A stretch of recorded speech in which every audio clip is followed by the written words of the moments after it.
खुश रहो, खुश रहो। मौसम आप देख ही रहे हो और जगह भी आपको पता ही है। कैमरा थोड़ा सा हिलेगा, सॉरी।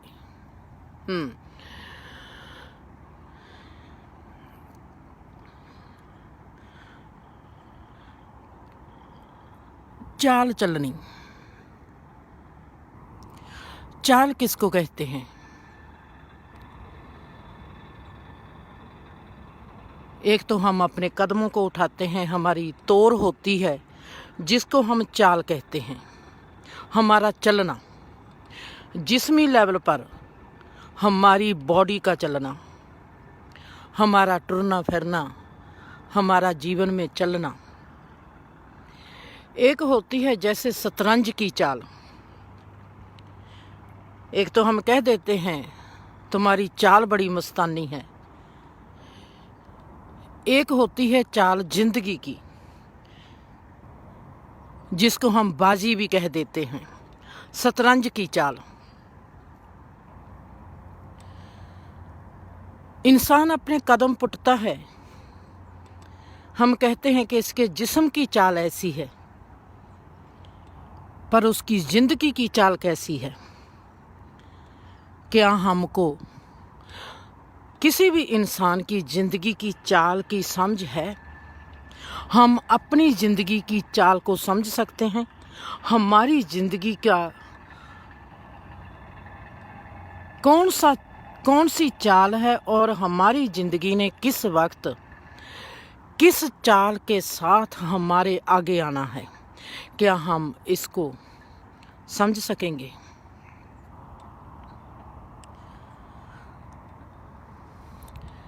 मैंने पहले भी एक बार जिक्र किया था, आज फिर उस बात का फिर दोबारा से जिक्र करती हूँ।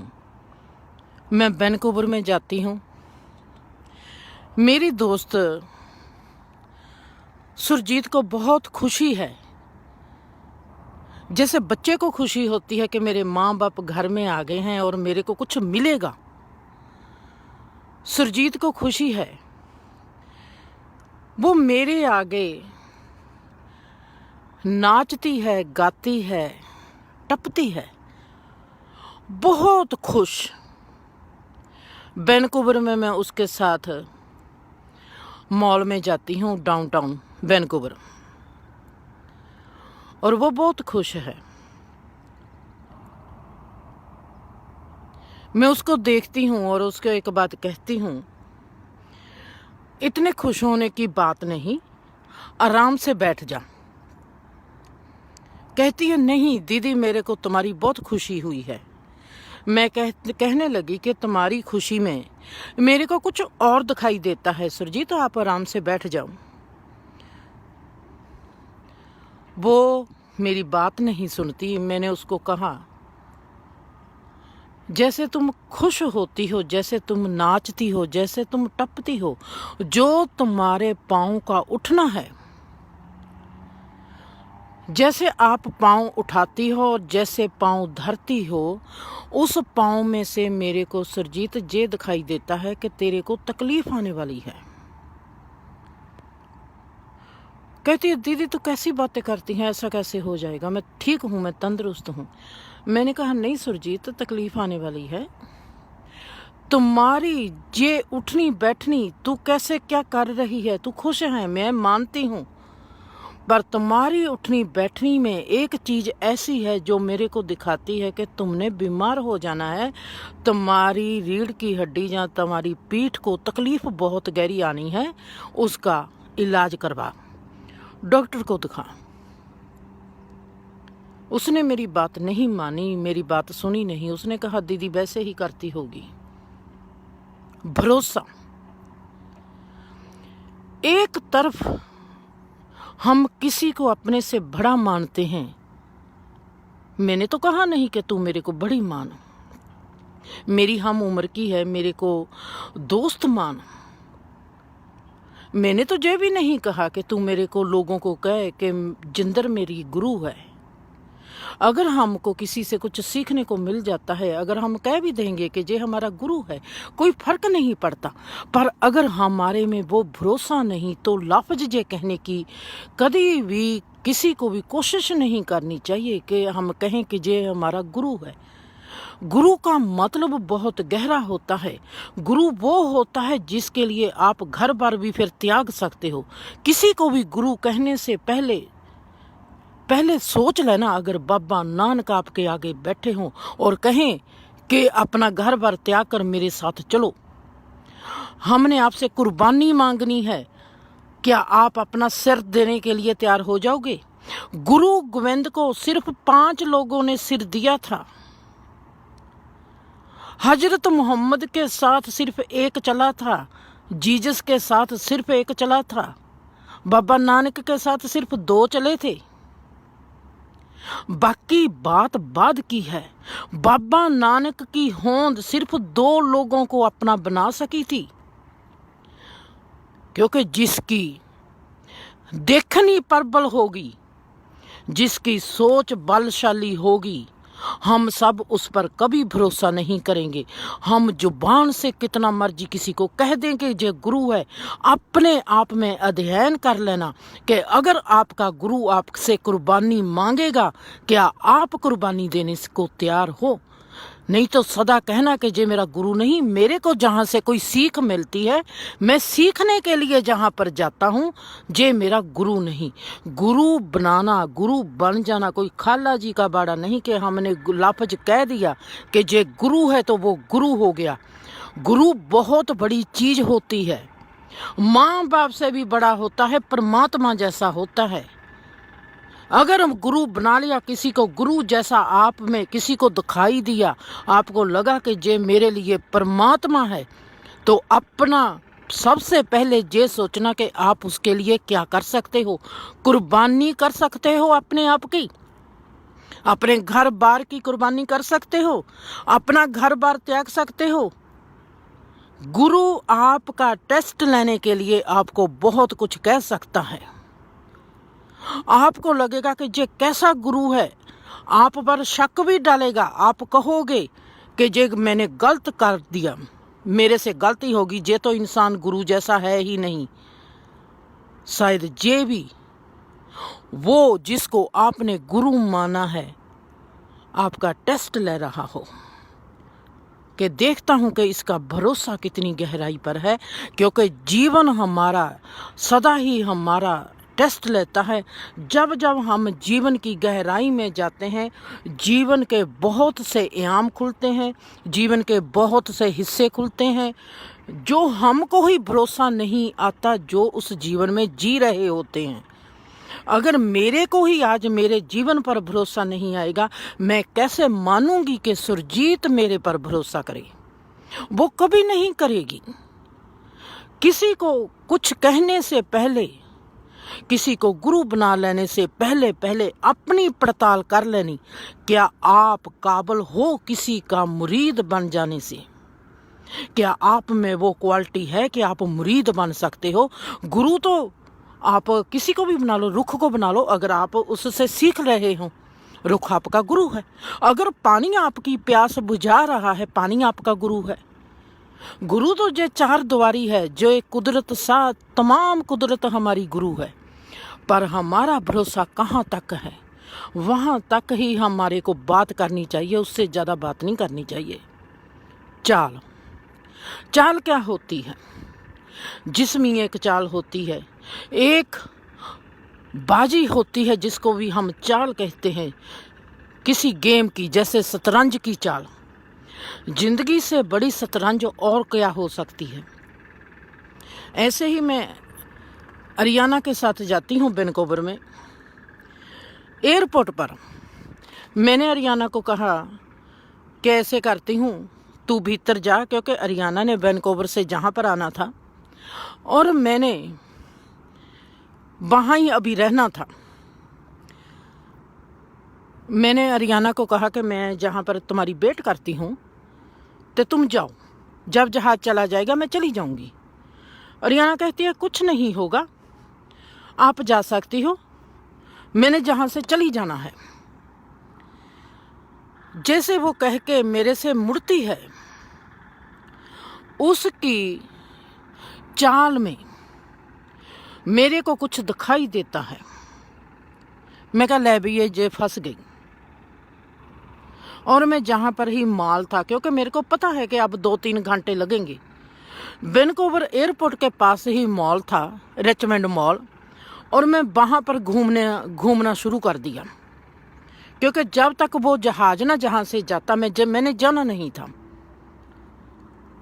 और 3.5 घंटे के बाद मेरे को अरियाना का फ़ोन आता है कि मेरे को अमेरिकन एम्बेसी ने रोक लिया। मेरे को सवाल करते हैं कि तू अभी तो 3 दिन पहले आई है, वो स्टूडेंट वीजे पर जहाँ पर आई थी, फिर तू वहाँ से क्यों आई है, क्या बात है। वो कहते हैं जे पेपर हमारे को चाहिए, जे पेपर दे फिर तो उसके बाद जा सकती है। मैंने कहा कि बस मैं आती हूँ 20 मिनट में, क्योंकि मैं मॉल में घूम रही थी, कार तक जाना था, कार से फिर ट्रैफिक था, एयरपोर्ट तक जाने के लिए मेरे को वो 20 मिनट लग जाने थे। अरियाना की तोर मेरे को बताती है कि जे तोर जो है जैसे जे पूर्ण कॉन्फिडेंस से चल रही है कि बस कोई बात नहीं होगी, ओवर कॉन्फिडेंस, और इसने पुआड़ा पा देना है और बात खराब हो जाएगी। भरोसा चाल हमको कैसे बताती है हमारी जिंदगी की रफ्तार को हम कैसे समझ सकते हैं जिंदगी को। सुबह सुबह मैं आती हूँ, आप देख रहे हो कि जे कितना अच्छा माहौल है, डक्स बैठी हैं, सूरज की किरणें पड़ती हैं बादलों के भीतर में से, पानी पर भाप बन के उड़ती है, कितना सुंदर नज़ारा है। जब मैं सुबह घर से निकली, क्योंकि मेरे को आने में जहाँ पर लेक तक पहुँचने में 1 माइल चलना पड़ता है, 1 माइल कार खड़ी करूँगी, फिर 1 माइल चलकर जहाँ पर आऊँगी। और जहाँ पर चलते चलते जैसे जैसे मैं लेक की ओर आती हूँ तो ठंडी हवा का आना शुरू हो जाता है। हम जानते हैं कि नदी हो, लेक हो, झील हो, अगर हम जहाँ पर आएंगे, पानी की तरफ आएंगे, तो पानी की ठार हमारे को छूना शुरू कर देगी, हमको पता चल जाएगा कि आगे पानी आ रहा है। ऐसे ही अगर आगे बाग बगीचा आता होगा, हमारे को खुशबू आनी शुरू हो जाएगी। ये तो हमारे को पहचान आ गई। ऑब्जेक्ट को भी हम जानते हैं, सब्जेक्ट को भी हम जानते हैं। हमको पता है कि जे ठार आ गई, इसका मतलब है कि आगे नदी है, बहता पानी है, जा कोई झील है। अगर फूलों की खुशबू आ गई, हमने उसी वक्त जान लिया कि जहाँ पर कहीं ना कहीं फूल होंगे। वाह! ऑब्जेक्ट से सब्जेक्ट की पहचान, ये हमारा है एक कॉन्शियस लेवल, जो सब्जेक्ट से, ऑब्जेक्ट से सब्जेक्ट की पहचान करता है। एक कॉन्शियस लेवल ये होता है, हमने सब्जेक्ट से ही सब्जेक्ट की पहचान करनी है। वो हम कैसे करेंगे? सब्जेक्ट का स्वभाव जानकर कि इस सब्जेक्ट का स्वभाव क्या है। फूल का काम है खुशबू देना।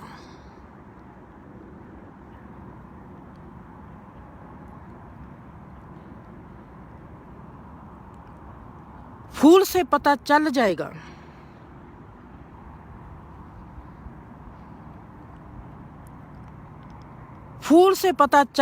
कि ये प्लांट कौन सा है। फूल पहचान बनता है रुख की, पेड़ की। ऑब्जेक्ट से ऑब्जेक्ट का पता चल जाता है, सब्जेक्ट से सब्जेक्ट का पता चल जाता है। मैंने कहना था पहले, ऑब्जेक्ट से सब्जेक्ट का पता चल जाता है, ऐसे ही सब्जेक्ट से सब्जेक्ट का पता चल जाता है। अब हमारे में कोई ऐसी बात होती है, हम देखते कुछ और हैं, हमारे को समझ कुछ और आती है, हम समझ नहीं पाते। जैसे मैंने ये 2 एग्जाम्पल दी है। वो खुश है, वो नचती टपती है सुरजीत, वो खुश है कि दीदी आई है, और उसके नचने टपने में मेरे को दिखाई देता है उसकी बीमारी, उसके आने वाला वक्त। मेरे को दिखाई देता है कि जे कुड़ी, जे लड़की बीमार होगी, और वो बीमार होती है। हरियाणा एयरपोर्ट में इमिग्रेशन के ऑफिस में जाती है, इमिग्रेशन करवाती है। मेरे को पता है कि जे इसकी चाल में है कि जे फंसेगी। ओवर कॉन्फिडेंस हो गया उसको। उसने तो मेरे को कहा नहीं, पर उसकी जो चाल है, उसकी चाल में जो है कि मेरे को कोई नहीं रोकेगा, मैं साफ चली जाऊंगी। और मैं कहती हूँ कि तेरे को रोक सकते हैं, और मेरे को पता है। मेरे को क्या पता है, क्या मैं इमिग्रेशन ऑफिसर हूँ? मेरे को जो किस चीज़ से पता चला। कई बार ऐसे होता है कि सब्जेक्ट जो होता है वो हमको अपना स्वभाव नहीं बताता, अपनी चाल बताता है कि उसकी चाल क्या है। अब जो उसकी चाल होती है, जैसे कहते हैं दिल्ली से घर का पता चल जाता है। दिल्ली का क्या होता है, एक दरवाजा होता है, हमने दरवाजे को किसी ने फूल लगाए होते हैं, किसी ने बेल चढ़ाई होती है, किसी ने आगे एक कुर्सी डाई होती है, किसी ने सिंपल ही रखा होता है। दिल्ली से क्या पता चल जाएगा? दिल्ली से मेन दरवाजे से किसी के घर की हालत का क्या पता चल जाता है? कैसे पता चल जाता है? अमेजिंग। कभी कभी जो सब्जेक्ट होता है, सब्जेक्ट की चाल बदल जाती है। बादल आते हैं, काले बादल आते हैं तो हम जान लेते हैं कि बारिश जोर से होगी। हल्के बादल आते हैं तो हमारी सोच और होती है, 10% का चांस जो है बारिश होगी या नहीं होगी। जिंदगी की चाल बहुत ही गहरी चाल। मैं इसको कहूँगी कि जिंदगी की गहरी देखनी, जिसको धर्म ने कहा है थर्ड आई, तीसरा नेत्र। मेरे को थर्ड आई कहना, मैं जरूर पेज का नाम रखा है थर्ड आई, लोगों को कुछ कहने के लिए। दिल्ली देख के घर का पता चल जाता है, वो बात सोच लो कि मैंने थर्ड आई इसलिए रखा है। असली उसका नाम है कॉस्मिक आर्ट। एक तिनका कैसे कलाकारी बनाता है और कलाकारी से सजा हुआ है। गहरी आंख, गहरी आंख हमको जीवन की बहुत बड़ी चीज़ है, जो सिखाती है, जो दिखाती है, जिसके जरिए हम इस जीवन को बहुत ही इजी और बहुत ही सहज और बहुत ही सरलता से जी सकते हैं। मैंने 3 फोटो डाली। मैंने आपसे कहा कि आपकी ज़िंदगी में कोई ऐसी घटना हो जो आपके साथ घट चुकी है और आप कहते हो कि अगर मेरा टाइम वापस आ जाए, ये मैं काम कभी भी नहीं दोबारा से करूँगा। क्या आपकी ज़िंदगी में ऐसा कोई काम हुआ है, ऐसी कोई घटना घटी है, ऐसी कोई बात वापरी है आपके साथ? कभी आपके दिल में आया कि अगर मेरा टाइम रिवर्स हो जाए, मैं जो ये स्टेप लिया था, जहाँ जो मेरे साथ ये घटना हुई थी, मैं इस घटना को डिलीट कर पाऊँ। क्या आपके साथ ऐसी कोई घटना है जो आप अपनी जिंदगी में डिलीट करनी चाहते हो? जरूर होगी। जब मेरे में ये आया तो मैंने अपने आप में देखना शुरू कर दिया कि मेरी जिंदगी में ऐसी कौन सी घटना है जो मैं डिलीट करना चाहूँगी। आप अगर मेरे को समझते हो, आप 1 मिनट में ही, जब मेरे में हंसी आ गई तो आप 1 मिनट में समझ गए होगे कि मैंने कौन सी चीज़ डिलीट करनी चाहिए होगी। ऑफ कोर्स अपने आप को। अगर मैं टाइम के पीछे चली जाऊं, मैं जो जिंदर है इसको डिलीट करना चाहूँगी। जहाँ से मेरी आज रात की जर्नी शुरू होगी, फिर मैंने 4 बजे जे 3 फोटो डाली जिसमें 3 क्वेश्चन आपको लिखे हुए हैं, और मैं इस टाइम के पेज पर, जा कह दो कि जिंदगी के पेज से जो जिंदर लफ्ज लिखा है खुदा ने, मैं उसको मिटाना चाहती हूँ, उसको डिलीट कर देना चाहती हूँ। उसकी कोई ज़रूरत नहीं। ये सोचते सोचते मैं गहरी साइलेंस में चली गई, और वहाँ पर मैंने देखना है कि मैं कॉन्शियस लेवल पर कैसे जाती हूँ, और कॉन्शियस लेवल से मैं जिंदर को डिलीट कर सकती हूँ कि नहीं कर सकती। कॉन्शियस लेवल पर जिंदर तो खुद ही पहले ही डिलीट थी। जब मैंने देखा कि कॉन्शियस लेवल पर तो मैं हूं ही नहीं, पर हूं, मैं किसको डिलीट करना चाहती हूं? जिस्म को डिलीट करना चाहती हूं। मैं जिस्म को डिलीट ऐसे करना चाहती हूं कि मरने के बाद जैसे भी मैं जीवित हो रहता है, कहते हैं कोई भी चीज मरती नहीं।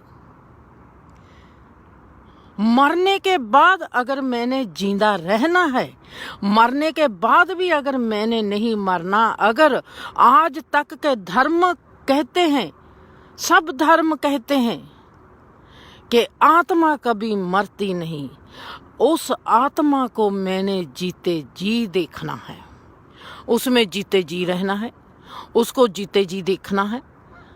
और जो मेरा लेवल है जिंदर, मतलब कि जो मेरी बॉडी है, मैंने उसको डिलीट कर दिया। कॉन्शियस लेवल पर हूं,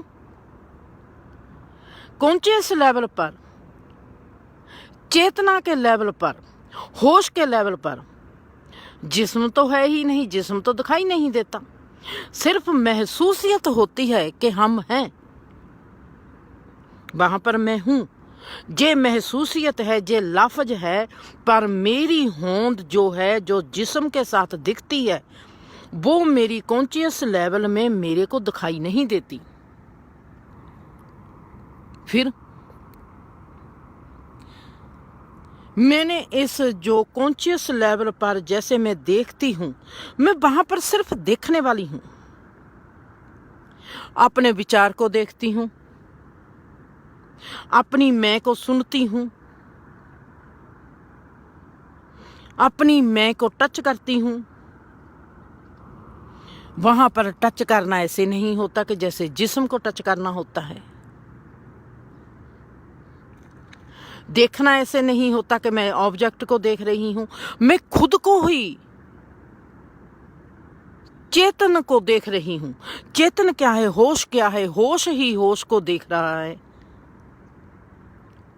इसका रंग कैसा है, सी थ्रू। जैसे जब पानी में रुख दिखाई देते हैं, हम कहते हैं कि ये रिफ्लेक्शन है, ये इसकी परछाई है रुख की। सी थ्रू पानी क्या है, सी थ्रू। पानी में से रुख ऊपर भी दिखता है, नीचे भी दिखता है। वहां पर जैसे जब पानी है सी थ्रू, वहां पर हमारा जो चेतना है, जे सी थ्रू है, हमारी जो चेतना का रंग रूप आकार है। कोई रंग नहीं, मैं कह रही हूं, कोई रूप नहीं, मैं फिर भी कह रही हूं, कोई आकार नहीं, मैं फिर भी कह रही हूं। जो हमारी चेतना का रंग रूप आकार है, चेतना का रंग क्या है? सी थ्रू, पानी की तरह। पानी का कोई रंग नहीं होता, हरे में से हरा दिखाई देता है, वाइट देखोगे तो वाइट दिखाई देगा, मिट्टी रंगा देखोगे तो मिट्टी रंग दिखाई देगा, पीला देखेंगे तो पीला रंग दिखाई देगा पानी का। पानी ने वही चीज नू रिफ्लेक्शन कर देना है, रिफ्लेक्शन कर देना है, जैसी वो चीज को देखता है, सामी की सामी, बिल्कुल वैसी ही जैसी परछाई होती है सी थ्रू, ना के सूरज की लाइट से जो हमारी परछाई बनती है, वो जिस्म की शेप की बनती है परछाई। पानी के थ्रू जैसे वो रुख देखते हैं, रुख की टानी देखते हैं, काले रंग की है, हमारे को तो काला रंग ही दिखाई देगा, डार्क ब्राउन है। जो हमारी चेतना है, जो इसकी सी थ्रू पोजीशन है, वो है काले रंग की। काला रंग सी थ्रू। पानी है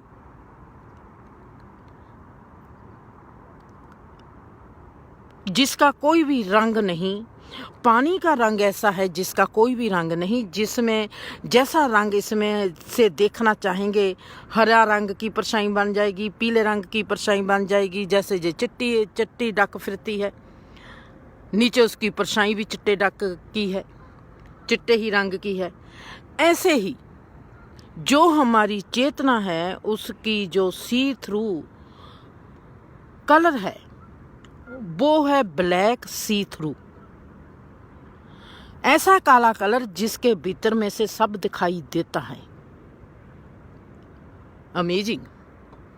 अब मैं 2 बजे से अपनी उस चीज में बैठी हूं और मैं डिलीट कर रही हूं। डिलीट कर दिया मैंने, जिस्म डिलीट कर दिया।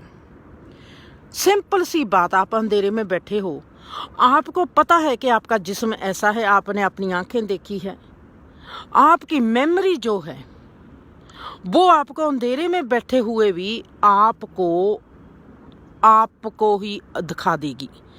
मैं अंधेरे में बैठी हूँ, मेरे को पता है कि जिंदर कैसी है। अंधेरे में ही बैठी हुई मैं अपने आप को देख सकती हूँ, क्योंकि मेरी मेमोरी जो है वो मेरे को दिखा रही है कि मैं कैसी हूँ। अंधेरे में भी बैठी देख सकती हूँ, पर मैं देखना चाहूंगी आंखों से। आंखें जो है जे मेरे को क्या दिखाएंगी? अंधेरा ही अंधेरा।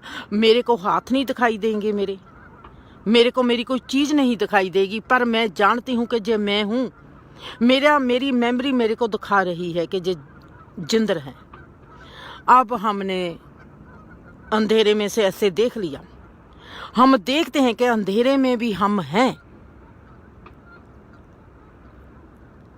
हम कैसे हैं? हमने देख रखा है हमारा ऑब्जेक्ट रूप भी, हमारा सब्जेक्ट रूप भी।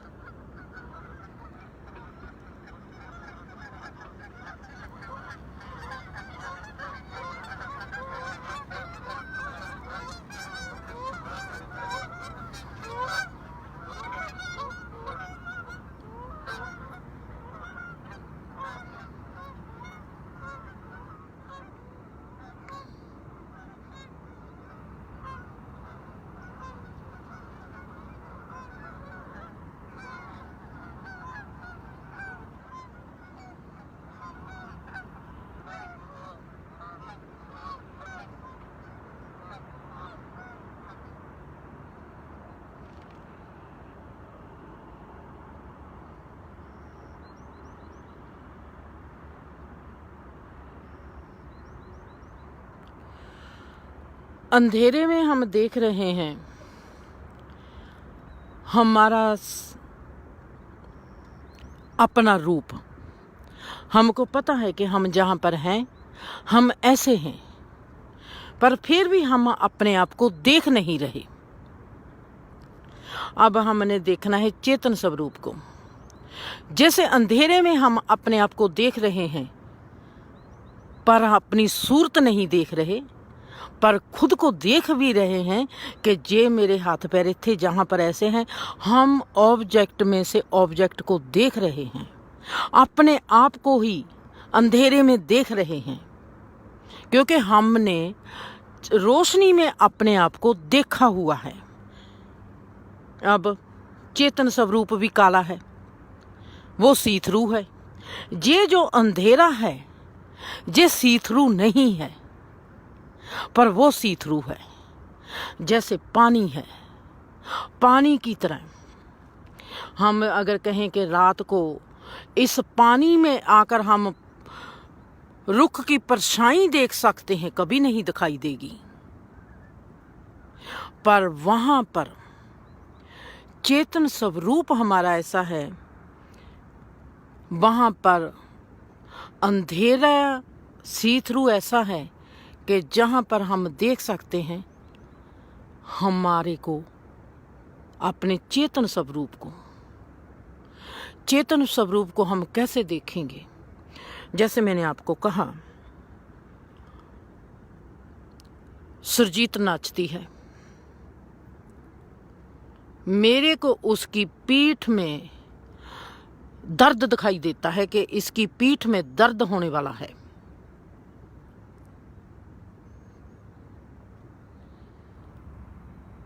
जैसे मैं जहां पर ग्लेंडेल रोड पर जा रही थी, वहां पर लाइट आई, लाइट रेड होगी और कार खड़ी होगी, क्योंकि कार खड़ी करनी है। स्टॉप साइन पर रेड लाइट पर मैं खड़ी हूँ, वहाँ पर मेरे को क्लिक बजी और मेरी जुबान ने किसी को गाली निकाल दी, बहुत गहरी गाली निकाली कि तू मर जाई। मैं हैरान भी, ये मेरे ये क्या हुआ? कोई बात भी नहीं हुई, ये मैंने कैसे कह दिया कि तू मर जा? किसी को मैं कहती हूँ कि तू मर जा। मैं हैरान भी, ये मैं ना उसकी बात कभी हुई है। मैं आज उसको जहाँ पर क्लिक बजी और मैंने उसको कहा कि तू मर जा।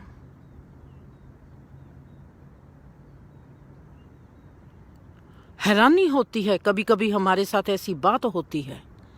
क्लिक बजी और मैंने कहा था मर जा। मैंने घर में आके दर्शन को बताया, मैं क्या, मैंने आज इस इंसान को कहा है कि तू मर जा। कोई बात भी नहीं हुई और कहा भी कैसे? मैंने कहा तेरे को इतनी गहरी बीमारी लगनी है, तुमने मरना है, तेरा मरना ही जरूरी है, तू मर जा। और मेरे को पता चलता है, मेरे को पता भी नहीं, मेरे को पता चलता है कि उसको कैंसर है और वो इसी हफ्ते में मरने वाला है। मेरे लिए जो एक सवाल बन गया कि मैं क्यों उसको कहा है कि तू मर जा। क्या वो उसकी आत्मा मेरी परमिशन की जरूरत मांगती है? भाई, जब परमात्मा ने मेरे से कहाया क्यों?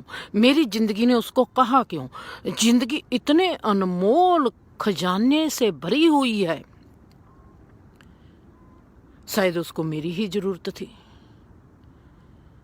उसने, उसकी आत्मा ने मेरे से ही कोई वादा किया हुआ था कि मैं तेरा जे काम करना करके ही मरूंगी, या मैं तेरा जे काम करना ही करना है, या मैं तेरा जे देखना ही देखना है।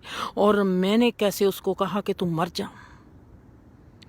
जे मेरे में बहुत साल जे चीज मेरे में सवाल बन के खड़ी रही,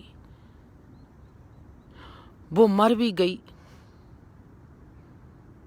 फिर भी मेरा सवाल हल नहीं हुआ। चेतना का लेवल, क्लिक बजती है।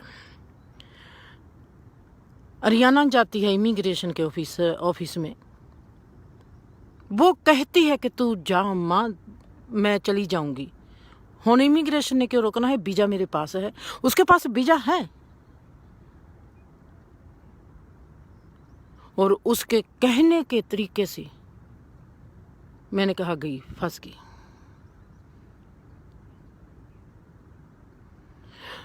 सुरजीत के टपने के तरीके से जे भी गई। कोई बात भी नहीं हुई, मैं उसको कहती हूं तू मर जा। अजीबो गरीब जिंदगी की दास्तां जे जो हमारे कॉन्शियस लेवल हैं, जे हमको क्या समझाना चाहते हैं, हमारे को क्या बताना चाहते हैं।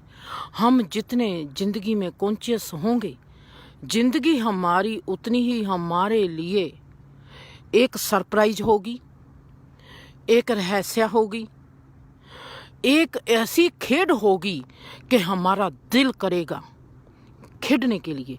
इस कॉन्शियस लेवल में, इस तमाम जिंदगी में जो हमारा जिस्म है, ये सबसे नीचे की सीफी है। जिस्म की जरूरत ही नहीं। अगर हमने इस जीते जी कॉन्शियस लेवल को देख लिया, हम समझ जाएंगे कि जो हमारा जिस्म है ये बहुत ही हमारे लिए एक कैद है। हमारे जिस्म ने हमको बांध लिया, हमारे जिस्म ने हमको कैद की हुई है। हम सोचते हैं कि अगर जिस्म नहीं हम मर जाएंगे, हमारा क्या बनेगा। और मैं देखती हूं कि ये जिस्म मरता क्यों नहीं। मेरे जिस्म के साथ कितने कीटाणु हैं। मैं मरूंगी तो मेरे कीटाणु भी आजाद होंगे मेरे से। कीटाणु कैसे बन जाते हैं, कीटाणु कैसे पैदा हो जाते हैं, इतने आपको पता है कि कीटाणु कितने होते हैं? अरबां खरबां। जितने तारे, जितने रंग रूप आकार के ब्रह्मांड में कण हैं, उतने ही कण हमारे एक एक इंसान के जिस्म पर हैं। उतने ही कीटाणु एक पक्षी पर है, उतने ही कीटाणु एक चिड़ी पर है, उतने ही कीटाणु एक चींटी पर है। चींटी और हमारी आकार में कितना फर्क है। हमारे आकार में और इस ब्रह्मांड के आकार में कितना फर्क है। अगर हम उन कीटाणुओं को जानना गिनने लगेंगे, हर कीटाणु की गिनती एक है। कीड़ी पर भी, चींटी पर भी उतने कीटाणु, इंसान पर भी उतने कीटाणु और ब्रह्मांड में भी उतने कीटाणु। आपको हैरानी नहीं लगती? आपका दिल नहीं करता जीने के लिए? मैं हैरान हूं कि जब मैं लोगों की तरफ देखती हूं कि वो कैसे एक ही चॉइस के पीछे, एक ही डिजायर के पीछे, मेरे घर वाले का जे बन जाए, मेरी घर वाली का जे बन जाए, एक दूसरे को दुखी करते हैं, एक दूसरे का लहू पीते हैं, एक दूसरे के साथ चलते हैं, एक दूसरे का जीवन दुखदाई करते हैं। मेरे को समझ नहीं लगती कि जे हम किस लेवल पर एक दूसरे के साथ ऐसा करते हैं। हुण इसको हम देखते हैं दूसरी तरफ से, कीटाणु कीटाणु के साथ लड़ता है। जैसे हमारे लाल सेल्स और वाइट सेल्स जिस्म में झगड़ा करते हैं, बुखार हमको आता है, हम बीमार हो जाते हैं, बुखार चढ़ता है। वैसे ही हम सब इस ब्रह्मांड के कीटाणु हैं। हम आपस में लड़ाई झगड़ा करते हैं, चाहे वो धर्म की खातिर हो, चाहे वो हमारी ख्वाहिशों की खातिर हो, चाहे वो तेरे मेरे खातिर हो, चाहे वो मुल्कों की हो, किसी भी चीज की हो। जे ऐसे सोच लेना कि जे लाल कीटाणु है और जे वाइट कीटाणु है। एक ने लहू बनाना है, एक ने तंदुरुस्त रखना है। इन दोनों के झगड़े में से हमारा शरीर तपता है, हमारे शरीर को बुखार आता है। वैसे ही हम जो हैं, जब हम झगड़ा करते हैं, रिश्तों में झगड़ा होता है, धर्मों में झगड़ा होता है, मुल्कों में झगड़ा होता है, उससे ब्रह्मांड की कोई चीज बनती है। जिंदगी को जब हम बहुत ज़्यादा नज़दीक से देखते हैं, हमारा जो जीना है ये सबसे निर्गुणा है। हम चाहेंगे सदा ही, जैसे कोई कैदी चाहेगा कि कैद से मैं छूटकर बाहर की दुनिया का आनंद लूं, वैसे ही हम जब चेतन स्वरूप के नज़दीक जाते हैं, हम चाहेंगे कि हम शरीर से अलविदा हो जाएं, हम जिस्म में से निकल जाएं। जब हमारी चेतना जिस्म को छोड़ देती है, हम कहते हैं कि ये मर गए, जिस्म अलग हो गया, हम नहीं मरे। चेतना मैंने कैसे देखा, मेरे को वो कौन सी गहरी आंख दिखाई देती है कि इस इंसान की ये तकलीफ है। एक बात में जहां पर आप सबके साथ आगे मैं देविंदर का रूह से धन्यवाद करती हूं। जैसे मेरे पर भरोसा किया डेवी होना ने, देविंदर को मैं कहूंगी कि ये मेरी जिंदगी का पहला इंसान है जिसने खुद से भी ज्यादा मेरे पर भरोसा किया है। इतनी समझदार है वो, एक अच्छी माँ है, एक अच्छी इंसान है, कैसे घर बार को पालती है, कैसे उसके बच्चे सुंदर हैं। ऐसे नहीं कि उनके दिल सुंदर है, चारों ने पढ़ाई भी अच्छी की हुई है, चारों की कमाई बहुत अच्छी है, 2 डॉक्टर हैं, बहुत ही अच्छे से जिंदगी को उसने अपने आप को संवारा है और अपने आप के घर बार को उसने रखा है। उसको पता है कि जब किसी का हाथ पकड़ लिया उसका साथ कैसे निभाना है। उसको पता है, जैसे माँ जानती है मेरे बच्चे को जरूरत क्या है, उसको पता है कि अगर मेरी जिंदगी में ये इंसान आ गया तो इसकी जरूरत क्या है। आज वो मेरी जरूरत पूरी करती है। अगर उसको पता चल जाता है कि इसकी, मैं चाहती हूँ कि अगर दीदी ने ये काम करना है तो इसको क्या चाहिए, जहाँ ऐसा है जहाँ वैसा है, जैसे मेरी फिक्र करनी शुरू कर दी उसने। मैं तो सभी की करती थी, मैं नहीं कहती, मैं तो सभी की जिंदगी में, जैसी मेरी जिंदगी में देविंदर मेरे लिए है, जो भी मेरी जिंदगी में आता था मैं सभी की जिंदगी में देविंदर जैसी थी। पर मेरी जिंदगी में पहली देविंदर है जो ऐसी है, जो जिसको कहना नहीं पड़ता कुछ भी, जो अपने आप सब कुछ करती है। जैसे मेरे को कभी किसी को कहना नहीं पड़ता था, मैं अपने आप करती थी। आज मेरी जिंदगी का मुकाम और है, मैं बिजी हूं अपने आप में, मैं अपनी साइलेंस में बिजी हूं, मेरे से नहीं होता। जब मेरे से जे नहीं अब होता तो परमात्मा ने मेरे लिए एक इंसान को भेज दिया,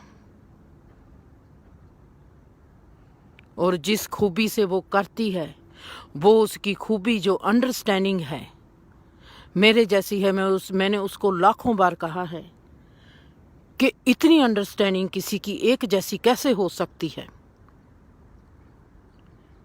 मैंने जो चुप में से सीखा है, उसने अपनी दुनियादारी की जिंदगी में से वो ही सीखा है। वो वहां से सीखकर उस लेवल पर पहुंची है जो मैंने साइलेंस में से सीखकर लेवल हासिल किया है। पर वहां पर हमारे में क्या फर्क है, वो संसारी लेवल में जैसे चलती है, बहुत अच्छा चलती है, वो मेरी बात को समझती है। पर मेरी तरह जैसे किसी को बीमारी की समझ आ जाती है, किसी के आने वाले वक्त की समझ आ जाती है। जैसे 100% मैं कह दूंगी कि जे तेरी जिंदगी में जे अब होगा वो होगा। क्लिक बजनी चाहिए मेरे में कि हाँ ये बात इसकी जिंदगी में होने वाली है। अगर मेरे में क्लिक बज गई वो बात होगी ही होगी। आप भरोसा करो चाहे ना करो। इसलिए मैंने आपसे सवाल किया था कि अगर आपकी जिंदगी में कोई ऐसी घटना है जो आप चाहते हो कि ये क्यों हुई है, अगर ये ना होती तो, अगर मैं आपको कहती कि आपकी जिंदगी में एक ऐसी घटना होने वाली है, क्या कोई मेरे जैसा कोई आपको कह देता कि आप ये कदम ना लो, क्या आप वो हट जाते? क्या आप पीछे मुड़ जाते? क्या आप कह देते कि नहीं, इस इंसान ने कह दिया कि ये कदम नहीं लेना, मैं नहीं लूंगा, इसलिए मैंने गुरु की बात की है। हम कहते हैं कि ये हमारे गुरु हैं। गुरु बनाना कोई आसान काम नहीं। मुंह से कह देना, जुबान से कह देना कि ये मेरा गुरु है, जिसकी कोई वैल्यू नहीं, इसकी कोई कीमत नहीं, पर खुद को गुरु के लिए तैयार कर लेना, गुरु के काबिल हो जाना, ये बहुत बड़ी बात है। बहुत भरोसा करना पड़ेगा। ऐसे जहां पर जैसे जे पानी है, गुरु ने आके पीछे, इंसान तो आराम से खड़ा है कि मैं गुरु के साथ आया हूं, गुरु आए, जैसे मेरे साथ रवि आ जाए, रवि कहे कि मैं माँ के साथ आया हूं, और रवि जहां पर आराम से बैठे जे खड़ा हो जाए, पानी को देखे, और मैं पीछे से लात मारूं और उसको पानी में धकेल दूं, क्या रवि उस वक्त भी भरोसा करेगा मेरे पर कि माँ ने मेरे को कुछ सिखाने के लिए मेरे को पानी में धकेला है? जब वो कहेगा कि मेरे को धकेल कर वो आप तो चलती बनी, और मैं रवि को लात मार के पानी में फेंक दूं और मैं आराम से जहां से घर को चली जाऊं, वो रवि कैसे आता है कैसे नहीं आता मैं कोई फिक्र ना करूं। और क्या रवि का मेरे पर भरोसा ये ही बना रहेगा कि माँ ने अगर मेरे लात मारी है, मेरे को पानी में फेंका है, इसमें जरूर माँ की कोई बात है। जब वो ऐसा सोचेगा कि माँ ने ऐसा क्यों किया, मैं तो इस पर भरोसा करता था और ये मेरे को पानी में फेंक कर चली गई और मेरे को देखा तक नहीं वापस। इतना भरोसा आप में है कि आपका गुरु आपको कुएं में भी धकेल देगा। ऐसा होता है, परमात्मा करता है। जितना आप भरोसा करोगे परमात्मा पर, परमात्मा आपको फेल करता चला जाएगा। मेरे साथ हुआ है। आज तो मैं कबड्डी खेलती हूँ, चल देखा तू, देखती हूँ तेरे को भी कि तू मेरे को कहाँ से, अगर तुमने मेरे को कुएं में धकेला, कुएं से निकाला भी तो तुमने ही है, तूने मेरा, क्योंकि मेरा भरोसा नहीं टूटा। अगर उसने मेरे को पहाड़ से नीचे फेंक दिया, मेरा भरोसा उससे भी गहरा हो गया। जितना जितना परमात्मा मेरे को नीचे फेंकता चला गया, जितना मेरे को उसने मेरी लातें काट दी, मेरी बाहें काट दी, मेरा सिर भी काट दिया, आखिर उसको ही जोड़ना पड़ा, मेरा भरोसा नहीं टूटा। कभी टूट ही नहीं सकता। जितना वो मेरा भरोसा तोड़ना चाहता था, जितना उसने मेरा टेस्ट लिया, जितना उसने मेरे को नजदीक से फेंका, उतना ही मेरा भरोसा, मेरे में हंसी आ जाती थी कि जे तो गेमे में तेरी परमात्मा सुनी है, जे स्टोरियां तेरी सुनी है कि तू ऐसा ही करता है। कृष्णा ने भी अर्जुन को ऐसा ही कहा है, ये तो तेरी खेड है। मैं देखती थी मेरी गहराई में उतना ही भरोसा बढ़ता जाता है कि परमात्मा के मैं और नजदीक पहुंच गई। जितना उसने मेरे को नीचे फेंका उतना ही मेरा भरोसा बढ़ गया, जितना उसने मेरी लातें काट दी उतना ही मेरे को भरोसा बढ़ गया। हमारा तो भरोसा टूटना चाहिए, पर मेरा भरोसा बढ़ता ही चला गया, भरोसा बढ़ता ही चला जाता था। इतनी मेरी बेइज्जती करवाई। मेरे को रूपा ने कहना, दीदी तू तो परमात्मा को मानने वाली है। मैं क्या इसीलिए? भरोसा परमात्मा कैसे देखेगा? भरोसे को तोड़कर। मैं कहती हूँ भरोसा मेरा बहुत परमात्मा पर बहुत भरोसा है। मेरे भरोसे की जानकारी परमात्मा को कैसे मिलेगी, मेरे को कैसे मिलेगी कि मेरा भरोसा कितना ताकतवर है। परमात्मा तोड़ेगा तो क्या वो टूट जाएगा? जिंदगी के हालात उस भरोसे को तोड़ेंगे, क्या वो टूट जाएंगे? जब हालातों ने मेरे पर हथौड़ा चलाया, क्या मेरा भरोसा टूटा? या मेरा भरोसा उससे भी प्रबल होके तलवार बन के बाहर निकल आया? भरोसा ही तलवार बन गया, भरोसा ही ढाल बन गई।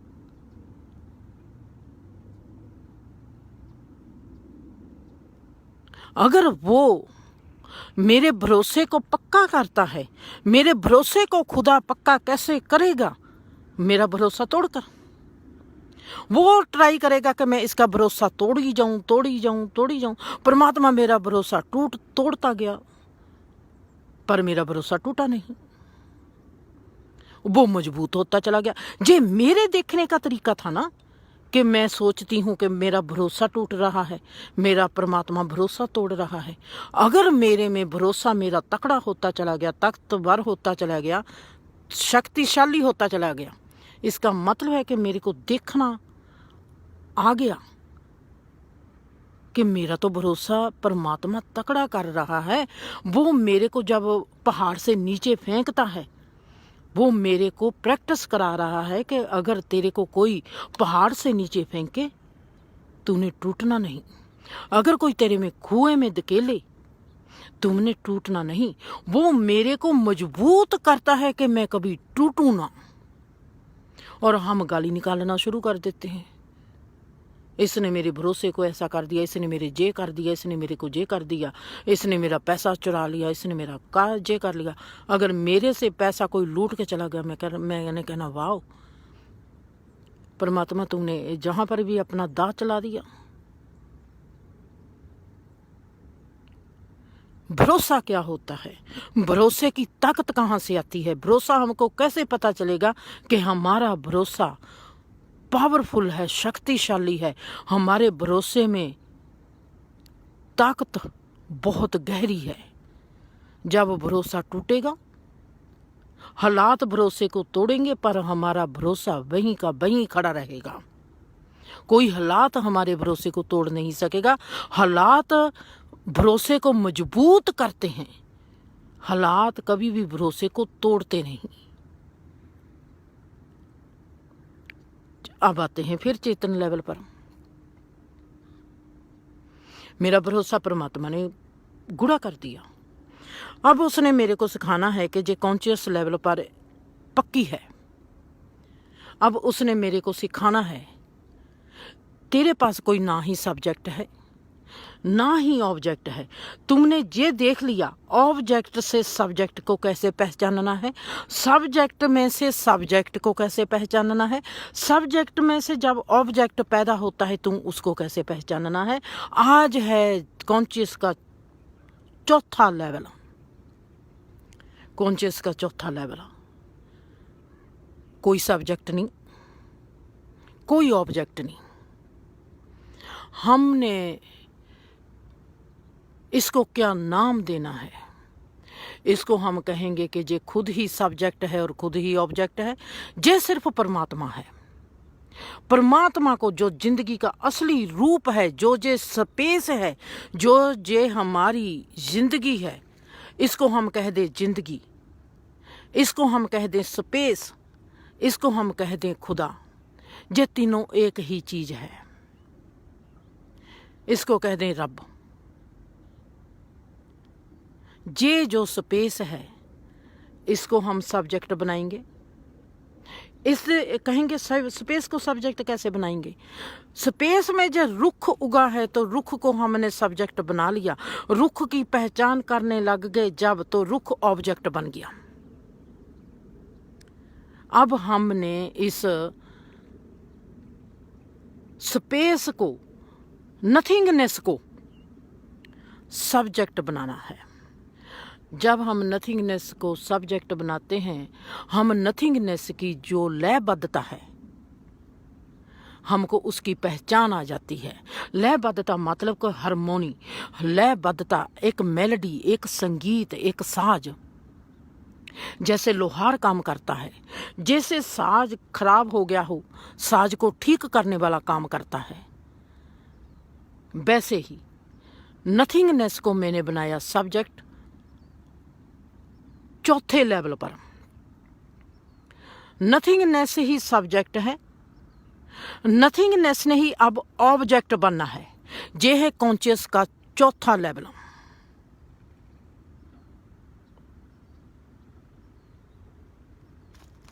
नथिंगनेस मेरी बन गई सब्जेक्ट, नथिंगनेस ने बनना है ऑब्जेक्ट। नथिंगनेस ने मैनू समझाना है कि नथिंगनेस की जो ट्यून है, नथिंगनेस का जो साज है, नथिंगनेस का जो म्यूजिक है, नथिंगनेस की जो लयबद्धता है, नथिंगनेस में जो साइलेंस है, ये कैसे काम करती है, इसकी लयबद्धता कैसे बरकरार रहती है। जैसे जब पानी की लहरें कैसे जाती है लयबद्धता के साथ एक संगीत बनती है, वैसे ही नथिंगनेस की जो लयबद्धता है, जब हम नथिंगनेस को सब्जेक्ट बनाते हैं, नथिंगनेस को जब हमने सब्जेक्ट चूज लिया, नथिंगनेस ने सब्जेक्ट को ही समझाना है ऑब्जेक्ट के रूप में। अब इसने मेरे को ऑब्जेक्ट के रूप में कैसे समझाना है। सुरजीत मेरे आगे डांस करती है, नाचती है, कूदती है। उसको नचने कूदने का मैं देखा कि जैसे ऑब्जेक्ट है जो नाचता है, उसका जिस्म है जो नाचता है, जो गाता है, जो टाँपता है, उसकी लयबद्धता में, नाचने गाने में, उसकी बात करने में ट्यून नहीं है। वो करती कुछ और है, उसकी टांग कुछ और करती है, उसकी पीठ कुछ और करती है।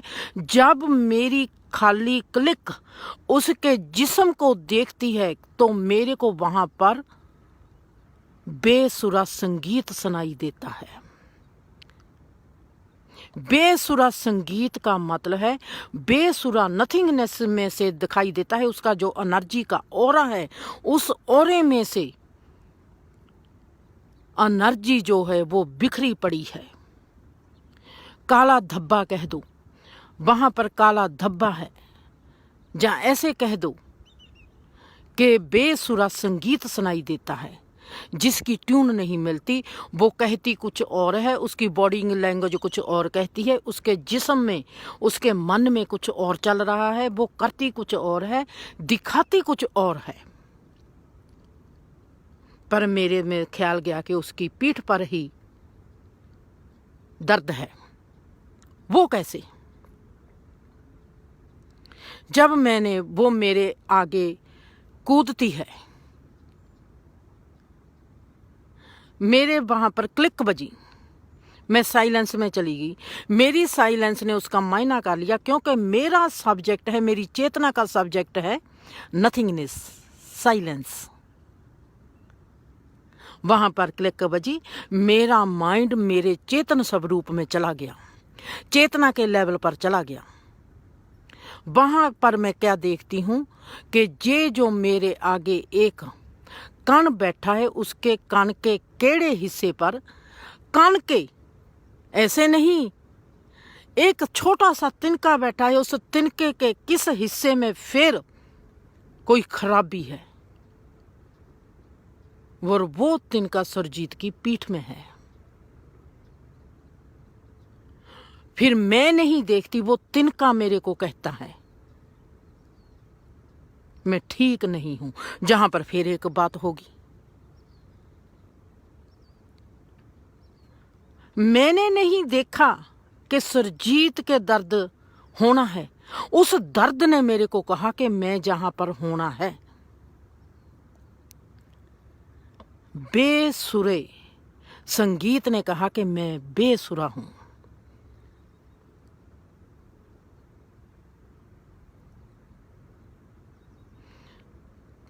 Camera down. बेसुरे संगीत से हम कल को बात करते हैं। ये है कॉन्शियस का सबसे गहरा जहाँ पर नथिंगनेस ही हमारा सब्जेक्ट होता है, नथिंगनेस ही हमारी ऑब्जेक्ट होती है, नथिंगनेस ही हमको नथिंगनेस से ही समझाती है कि दिस इज लाइफ।